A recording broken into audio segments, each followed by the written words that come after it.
Hey there, cats and kitties. I am the Blues Man, Johnny Blues, and with this video, I'll be discussing my thoughts on episode 1 of the anime series Noragami, and this was actually a quite entertaining, quite kick-ass first episode, I have to say.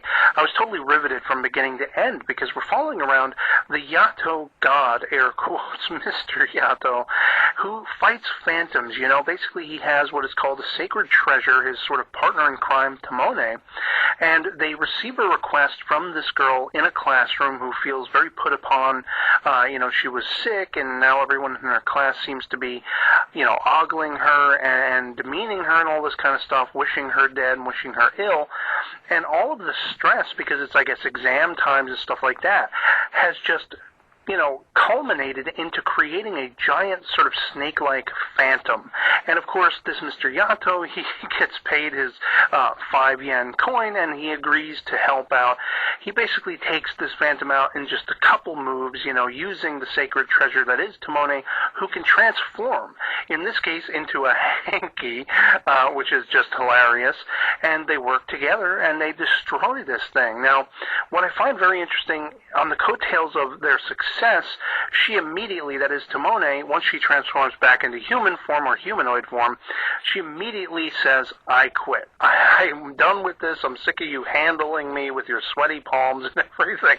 It's just hilarious, So she goes on her merry way, and basically Mr. Yato is left on his own, to his own devices, and he's trying really to be a famous god. He's not a well-known god, if he's known at all. Nobody seems to have ever heard of him, but he wants to be known. That's the thing. He's kind of trying to pimp himself out. He ends up spray painting an advertisement on a wall, if you need help, that kind of thing.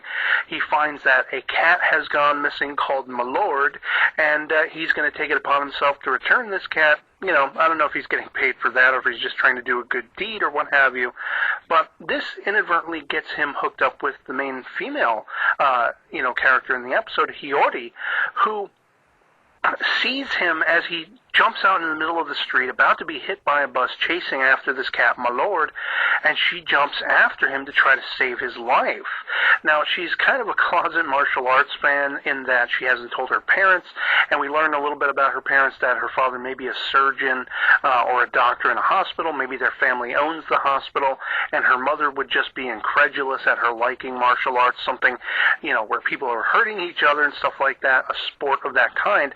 And she actually gets hit by the bus instead. Now, what's very interesting, she's got her friends who come, to try to save her. They take her to the hospital, everything like that. She wakes up, but she remembers in those brief moments after she was hit, seemingly her soul had left her body, and she was sitting there next to Yato, who was like, you might want to pay attention over there. You're kind of laying there in the road and everything. And she has vague memories of this once she wakes up in the hospital. Now, after some hours, she's sleeping. Later that night, Yato shows up under her blanket as she's hearing voices and stuff like that.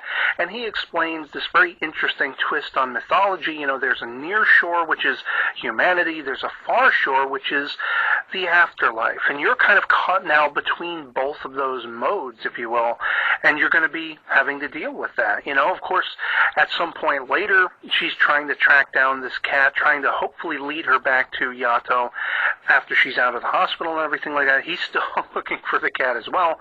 He ends up stumbling on a small sort of army of these phantoms who are, I guess, trying to bait him and attack him. And now he doesn't have any sacred treasure. Tomone quit on him, so he doesn't have any way to fight. Well, lo and behold, here comes Hiyori, and she has apparently, unbeknownst to herself, left her body yet again, uses some of those martial arts moves we see her so admiring against this giant lizard-like phantom, and they take this sucker out. Mostly it's her who helps take it out, but she saves him again. So basically, they have this discussion. He's explaining what the situation with her is, that she's going to have to start living with it and dealing with it. And she's like, well, wait, can't you help me? You're a god. So, of course, they have their little discussion about how much that's going to be. He wants to be paid. And she thinks, oh, my God, 50,000, 500,000 yen. And he's like, a 5 yen coin. That's it. I just laughed out loud. For 5 yen, he's going to help her. So They have made their agreement. They're going to work together, and as impromptu as it may be, it's very entertaining. The action sequences are kick-ass, and I'm going to be enjoying checking out where this story goes. I'd love to hear from you guys in the comments below if you're able to post what you thought of episode 1 of Noragami. If you've seen it, I highly recommend checking it out if it sounds appealing to you, and otherwise that'll be it from me. So I hope this video finds you well, and I'll catch you later. Peace.